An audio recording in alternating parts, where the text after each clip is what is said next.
tarde, quinto ano. Então, depois de um feriado aí, né, de passar 3 dias descansando, sei que em casa, mas sem ter compromissos, né, de fazer atividades, de assistir aula. Espero que tenham aproveitado e descansado bastante. Hoje, voltando às nossas atividades, vamos fazer uma revisão dos números fracionários, certo? Vamos revisar um pouquinho tudo que a gente aprendeu sobre fração, tá bom? Então, vamos lá, começando. Então, frações. Temos aí, certo? Alguns exemplos de frações. Eu coloquei aí para vocês, só para vocês terem a ideia, tá certo? Como eu represento a figura, o desenho, e como eu represento a fração. Então, eu tenho a figura aí de 1/2, né? Por que 1/2? Porque o inteiro, ele foi dividido em duas partes, vocês estão vendo, duas partes iguais, e 1 é essa partezinha aqui que foi tomada, tá certo? A segunda figura, eu tenho aí 2/4. Por quê? Porque o inteiro foi dividido em 4 partes, certo? 4 partes iguais. E 2 partes aqui foram tomadas. A terceira figura, eu tenho 4/8. Tenho aí, o inteiro foi dividido em 8 partes, onde 4 dessas partes foram tomadas. Então, isso aí eu tenho alguns exemplos de frações, só para a gente relembrar um pouquinho, tá certo? Então, também vimos, né, os tipos de frações, né? Frações próprias, impróprias e aparentes. Vamos só relembrar aqui um pouquinho. Então, o que são frações próprias, né? Frações próprias é quando o numerador é menor que o denominador. Ou seja, o de cima é menor que o número que está embaixo. Estão vendo aí em todas essas 3 frações? O número de cima é menor do que o de baixo. 3 é menor que 5, 1 menor que 2, 15 menor que 26. Então, aqui eu tenho exemplos de frações próprias, onde o numerador é menor que o denominador, certo? Numerador em cima, denominador embaixo. Frações impróprias é quando o numerador é maior que o denominador. Então, nesse caso, as frações impróprias, o de cima, ele é maior que o de baixo. Numerador maior que denominador, que está embaixo. Então, 8 é maior que 5. 13 é maior do que 6. 29 é maior do que 12. Então, eu tenho aqui exemplos de frações impróprias. Frações aparentes. São frações onde o numerador é divisível pelo denominador. Ou seja, o de cima pode dividir pelo que está embaixo. O numerador pode dividir pelo denominador. 8, se eu dividir por 8, vai dar uma continha exata, né? 8 dividido por 8 vai dar 1. Então, esse é um exemplo de fração aparente, certo?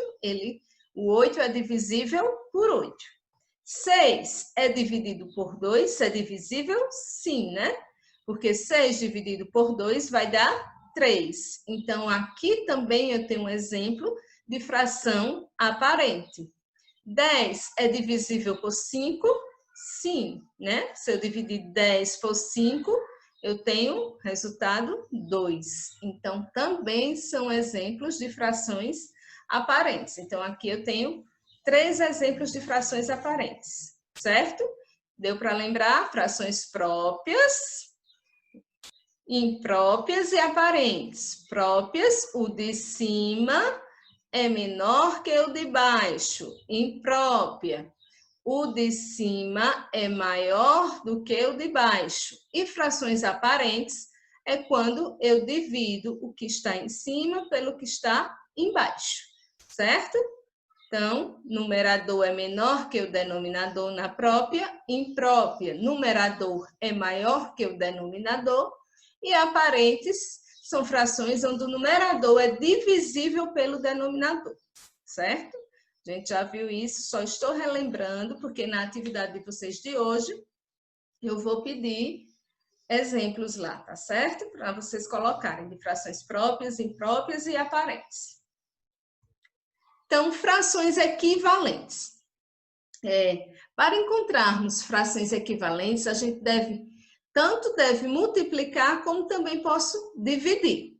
Aí, nesse exemplo que está aparecendo na telinha de vocês, eu tenho aí fazendo a multiplicação.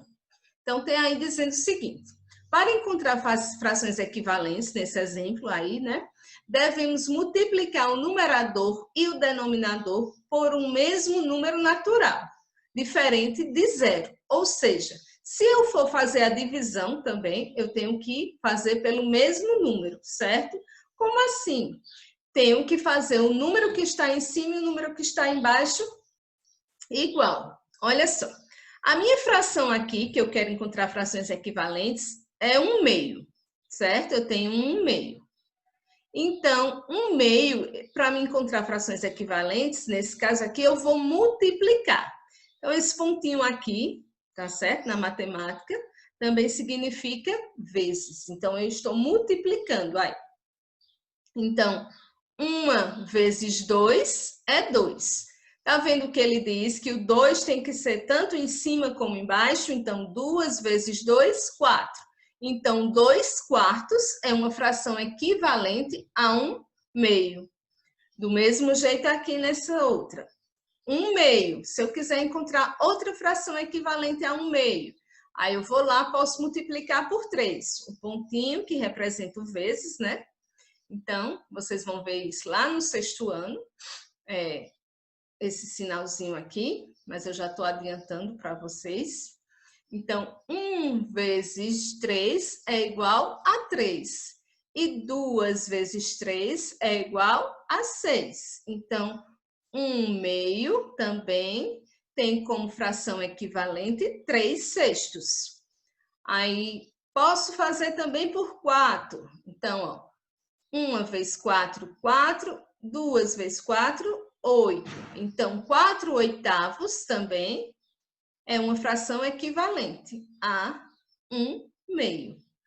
1 vezes 5 e 2 vezes 5 também aqui, ó. 5 décimos também é uma fração equivalente a 1/2. Então, portanto, as frações 2/4, 3/6, 4/8 e 5 décimos são algumas das frações equivalentes a 1/2. Então, não tem segredo nenhum, gente. Eu só vou pegar a fração e vou multiplicar por 2, por 3, por 4, por 5, por 6, até quantas frações equivalentes eu queira encontrar. Nesse caso, a única observação aqui desses casos, tanto na multiplicação como na divisão, que tem que se alertar é o seguinte: o mesmo número que eu multiplicar em cima, imediatamente eu tenho que multiplicar embaixo, certo? Não posso fazer assim, multiplicar por 2 e depois por 3, não. Se eu comecei por 2, o numerador, o denominador também eu multiplico por 2, tá vendo? Se eu multipliquei o numerador aqui por 3, o denominador também vai ser por 3. Estão vendo? Então, esse é o segredo. Se eu multiplicar o número por 2, o numerador e denominador vai ser por 2. Se eu dividir por 2, o numerador e denominador, eu vou dividir por 2. Vamos ver aqui outro exemplo. Eu tenho aqui, ó, 2/3 e quero encontrar uma fração equivalente. Então, aqui, ó, tá o sinal de vezes, tá certo? Então, eu peguei essa fração, multipliquei por 3. 2 vezes 3, 6 e 3 vezes 3, 9. Então, encontrei uma fração equivalente a 2/3. Se eu quisesse encontrar outra, eu ia multiplicar por 4, depois por 5 e assim por diante. Aqui, nesse caso, é o que eu estava falando lá atrás. Eu fiz a divisão, só que eu tenho que encontrar um número que tanto divida o numerador como o denominador. Nesse caso aqui, o 18, ele divide por 2. O 20 também divide por 2. Então, Eu posso fazer a divisão por 2. Tem que ser um número que tanto seja o de cima como o de baixo, certo? Então, 18 dividido por 2 vai dar 9. E 20 dividido por 2 vai dar 10. Então, essa fração é equivalente a essa, tá certo? 9 décimos aqui, no caso, é equivalente lá à primeira fração, ok? Comparação de frações. Então, para comparar as frações, usamos esses sinais aí, maior, menor ou igual, certo? Então, vamos ver.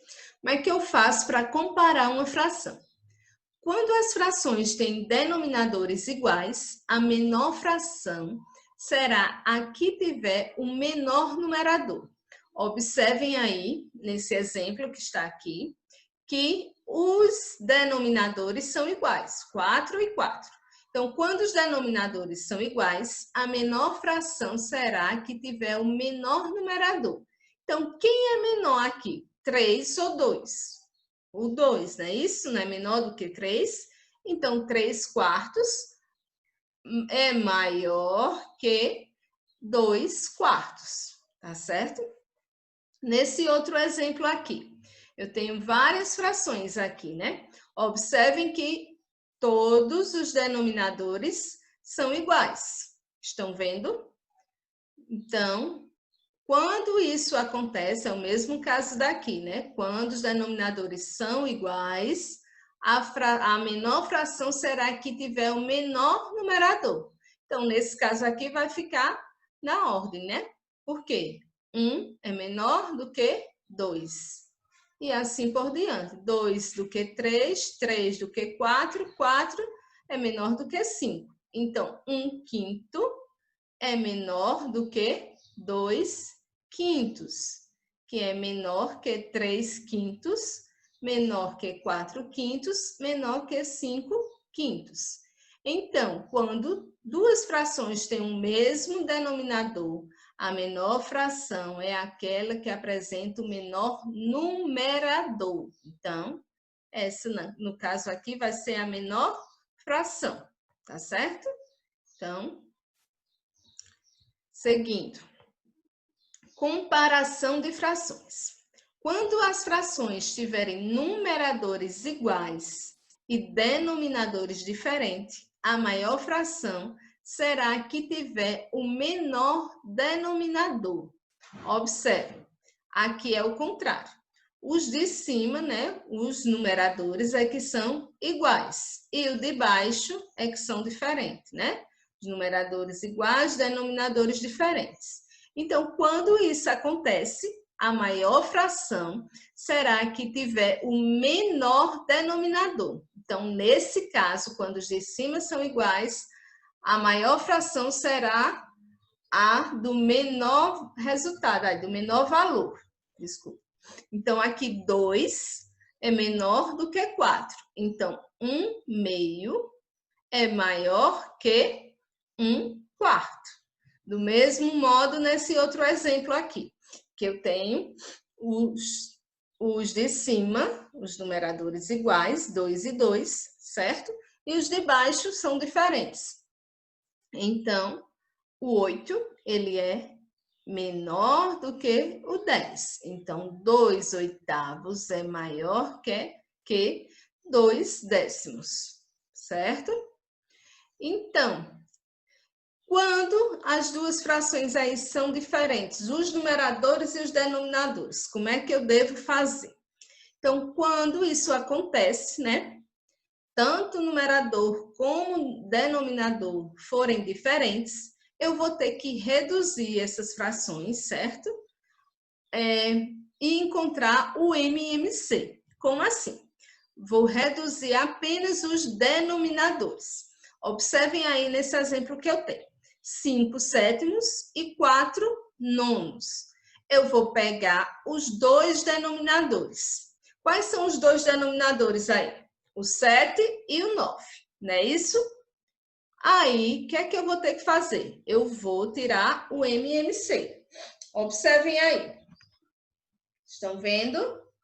Então, 7 e 9. Quando eu tiro o MMC de 7 de 9, o resultado vai dar 3. 7 e 3. Quando eu tiro, né? Vamos lá. 3. Por quê? Porque 7 aqui não dá para dividir, o 9 dá para dividir por 3. 9 dividido por 3, 3. Repete o 7. Certo? 3 pode dividir por 3, que vai dar 1. O 7 não dá ainda, porque ele é um número primo, então eu vou lá, repito o 7. Agora sim, 7 dividido por 7, 1 e 1. Então, peguei todos esses que estão no lado. 3 vezes 3 vezes 7 dá 63. Então, esse sim é o resultado do meu MMC, certo? Repetindo aqui. 7 e 9.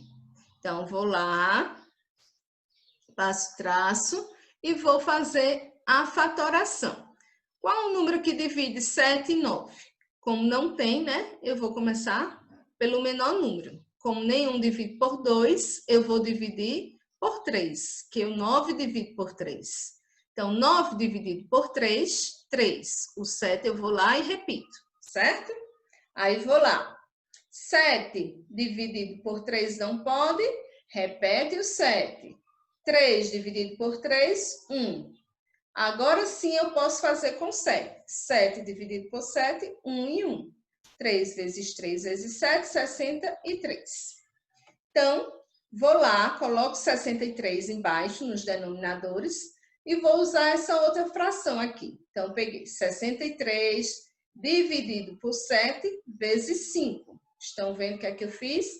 O MMC vezes o que está aqui no denominador, ou dividido pelo denominador, vezes o que está em cima, que é o 5. Do mesmo jeito aqui, 63 dividido por 9 vezes 4. Aí, o resultado que me deu foi esse. E agora sim, eu tenho uma fração que elas têm os denominadores iguais. Então, eu posso comparar, não é? Que no caso aqui, a maior vai ser a que tem o maior número no numerador, tá certo? Então, por último aqui, vimos simplificação de frações, né? Então, quando eu vou simplificar uma fração, eu tenho que observar o numerador e o denominador e procurar um número que divida os dois, certo? Exemplo aqui. Eu tenho 180 dividido por 2. 360 também divide por 2. Então, eu posso fazer essa simplificação por 2. Então, toda vez eu tenho que olhar se o numerador e o denominador têm um número divisível, né, que seja igual, tem que ser igual, tá certo? Tanto de cima como de baixo. Então, no caso aqui, deu 90 e 180. Continua dividindo por 2, porque 90 divide por 2, 180 divide por 2. Então, deu 45, 90 aqui. Aqui os dois não dividem mais por 2, né? Porque tem que ser os dois iguais. O 90 divide, mas o 45 não. Então, eu tenho que procurar um número que seja divisível aqui pelos dois números, certo? Então, 45 divide por 3 e 90 também divide por 3. Então, eu vou usar o 3. Do mesmo jeito aqui, ó. Aí já deu, certo? Aqui, 5 décimos, eu vou procurar um que divide. Então, no caso aqui, o 5, que deu 1/2. Então, daí a nossa simplificação de frações. Esse conteúdo também a gente já estudamos todos esses. Agora, eu queria que vocês copiassem a atividade que está lá na agenda digital, certo? Vão copiar a atividade e responder no caderno, tá certo? Não tem nada de novo, é tudo que a gente já viu, tá bom? Então, tchau, tchau.